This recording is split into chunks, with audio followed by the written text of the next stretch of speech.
What's Gucci? You too.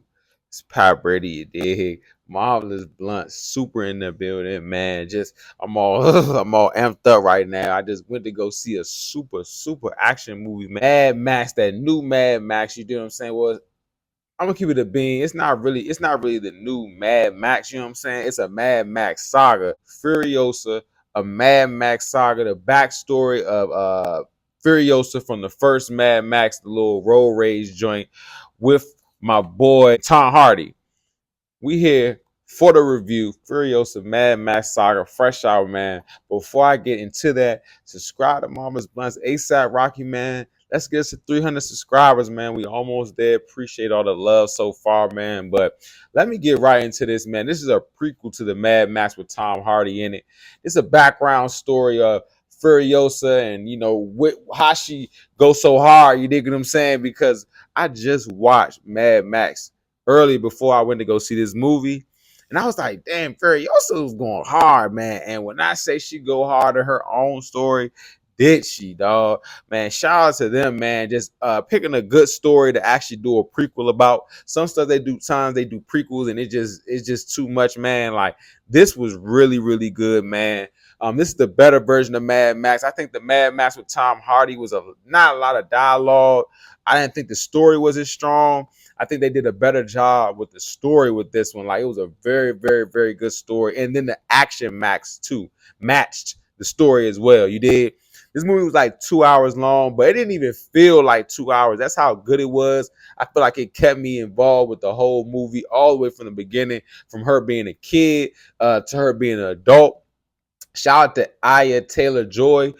She was on the Menu, New Muse. I really haven't seen her in a lot of stuff where it really showed her shine beside the Menu, but man, she was a perfect cast for Furiosa. I think I forgot the main actor's name. I'm gonna end up putting on the screen who played Furiosa the adult, but man, and Aya and Anya. Let me see. Aya. If I'm saying it wrong, I'm saying it wrong. I apologize. But she did a great job playing Furiosa. Chris Hemsworth, this is my thing with him, man. He did a great job as Dementis. He was a great villain. But I'm sorry, man. I don't know if it's just me, but me and Lex saw the movie, and we just was like, man, this man's still Thor. You dig what I'm saying? Like, as much as he's trying to escape the Thor persona, I still see Thor. You know what I'm saying? But he did a great job playing this villain. Him and Furiosa had real beef. She had real smoke with him, and he gave her a run for her money. I'm talking about Joker level run for her money versus Batman. You dig? So I like that dynamic. And seeing this was a Mad Max prequel, I really like the drawbacks and the flashbacks that kind of remind you of Mad Max. They had a lot of things like Easter eggs. That's what they are. Easter eggs that connected to the Mad Max actual first movie with the Fury Road. A lot of Easter eggs, man, that may have you like that Leonardo DiCaprio meme pointing at the screen. I pointed at the screen so many times, seeing different things that I saw in Mad Max earlier when I watched the first movie before this Furiosa, the Mad Max saga. You dig? So basically, if you want to just give an overview of this whole movie, it really was Furiosa getting her revenge. You did. Her story leading up to how she ended up making her move in the Mad Max with Tom Hardy and stealing the brides from the Immortal and everything like that, just showing her relationship with them. Oh man, like, it was perfect. I mean, like, a perfect prequel. Like, I don't really like prequel stuff before, except Star Wars episode 1 to 3. But they do little Mad Max sagas. I wouldn't mind they do that, man, because I could sit through 2 hours of a great story and great action. They didn't overdo it with the jokes for Chris Hemsworth. Like, his humor on this wasn't like how he was in Thor. It was like a little dark humor, a little eerie humor. You dig?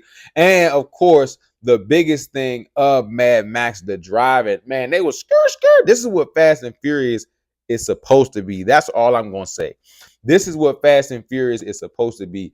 Good driving sequences, good story, just not a bunch of just blah. You feel me? Like, all the things that were happening in this movie, I feel like it actually happened if people were really driving and pursuing. You did, but I don't like the savage part. I hope people don't turn to savages. But my overall thought of how all these people are in these driving Mad Max movies, they are literally demon mechanics. That's what they are. They know everything about cars. They know how to whip them, drive them, put them back together. They was doing everything on this one. Like, I feel like real mechanics might love this movie. This is a movie for mechanics. No funny, but I really did like Furiosa, man, as a main character, as a movie overall. I definitely we'll give it a 10 out of 10. I didn't see anything I really disliked from the movie. My only dislike was the last act. It was a scene in the third act of the movie that I really wasn't really too much rocking with, but it wasn't even that much to deter me from, saying I don't like the movie because of this, like that bad. Like, no, man, it was 10 out of 10. Super lighters up, man. I really did like Furiosa Mad Max Saga. What did y'all think of this movie, man? Fresh out. I just my fresh thoughts from the movie, man. I really loved it. Shout out to Torian. He told us this was going to be a banger. This was a banger. You dig what I'm saying? Let me know in the comments below what y'all thought of this movie. Are y'all ready for more Mad Max? Or y'all just like, all right, man, we got this prequel for Furiosa. Let's just move on. Let me know in the comments below and subscribe to Marvelous Bluntz ASAP Rocky, man. Let's get us to 300 subscribers. I appreciate all the support and love, man. I'm out.